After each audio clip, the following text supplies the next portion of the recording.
Hi, இன்றைக்கி நம்ம பார்க்க போகிறது மோத்திச்சூர் லட்டு. எப்படி செய்கிறதுன்னு பார்க்கலாமா? ரொம்ப சிம்பிளான ரெசிபி.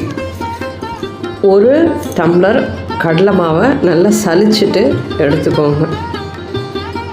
கொஞ்சம் கொஞ்சமாக தண்ணி ஊற்றி நல்லா கரைச்சி விட்டுருங்க.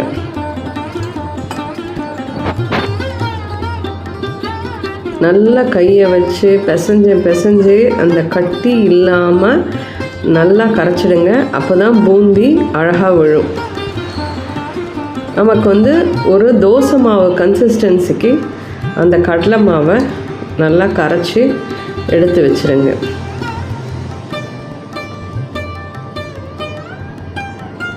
இவ்வளோதான், இதுதான் கன்சிஸ்டன்சி. அப்போ தான் உங்களுக்கு பூந்தி அழகாக விழும்.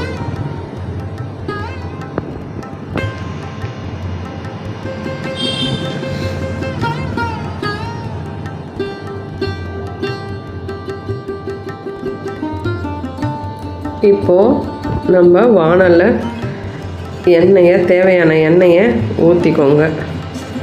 எண்ணெய் நல்லா சூடானதுக்கப்புறம் நம்மக்கிட்ட இருக்க அந்த ஜல்லி கரண்டி போதும். ஏன்னா இது குட்டி குட்டி பூந்தியாக வர்றதுக்கு நமக்கு பூந்தி கரண்டிலாம் தேவையில்லை.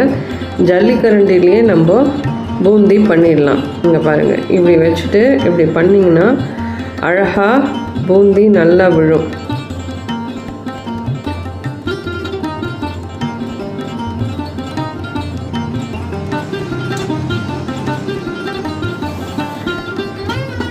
இப்போது நல்லா அந்த பூந்தி கொஞ்சம் டைம் எடுத்து அதை திருப்பி விட்டு அது நல்லா வேக விடுங்க. நல்லா கிறிஸ்பாக வேகணும். அந்த பபிள்ஸ்லாம் நின்னதுக்கப்புறம் அந்த பூந்தியை தனியாக எடுத்துருங்க.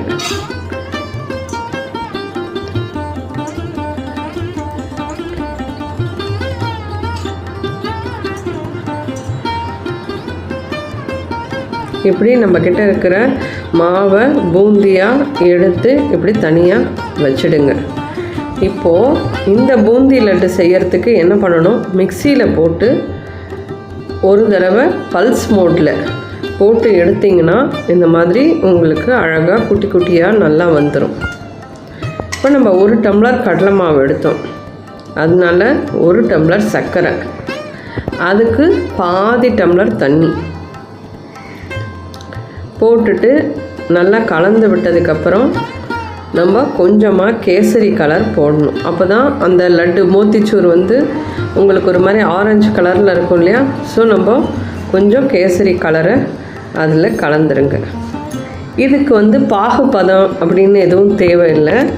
ஜஸ்ட்டு சர்க்கரை கரைஞ்சால் போதும். ஒரு 4 to 5 minutes அந்த சர்க்கரை நல்லா கரைஞ்சதுன்னா போதுமானதாக இருக்கும்.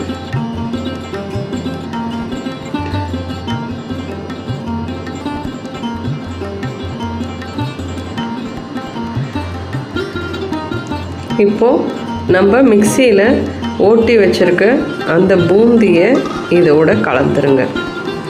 கலந்துட்டு ஒரு 2 நிமிஷம் கிண்டினதுக்கப்புறம் அடுப்பை நம்ம இப்போ நல்லா ஃபுல் ஃப்ளேமில் வச்சு நல்லா எல்லாத்தையும் கலந்து விடுங்க. முந்திரி பருப்பை உடைச்சதை எடுத்து அதில் போட்டுடுங்க. நல்லா கலந்து விட்டுருங்க. இந்த ஸ்டேஜில் அடுப்பை நிறுத்திடுங்க.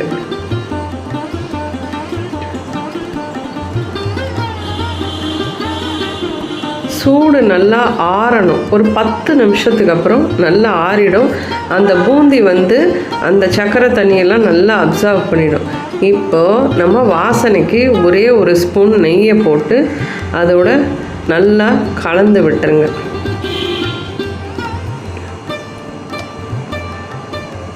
கலந்து விட்டோடனே நம்ம மோத்திச்சூர் லட்டு ரெடி ஆகிடுச்சு. இப்போ பாருங்கள், அழகாக நம்ம சின்ன சின்னதாக உருண்டி எடுத்து வச்சிட வேண்டியதான். ரொம்ப சிம்பிளான மோத்திச்சூர் லட்டு ரெசிபி எப்படி செய்கிறதுன்னு இன்றைக்கி பார்த்துட்டிங்க. இந்த தடவை தீபாவளிக்கு மோத்திச்சூர் லட்டை எல்லாருமே ட்ரை பண்ணுங்கள். ரொம்ப சிம்பிளான ரெசிபி தான்.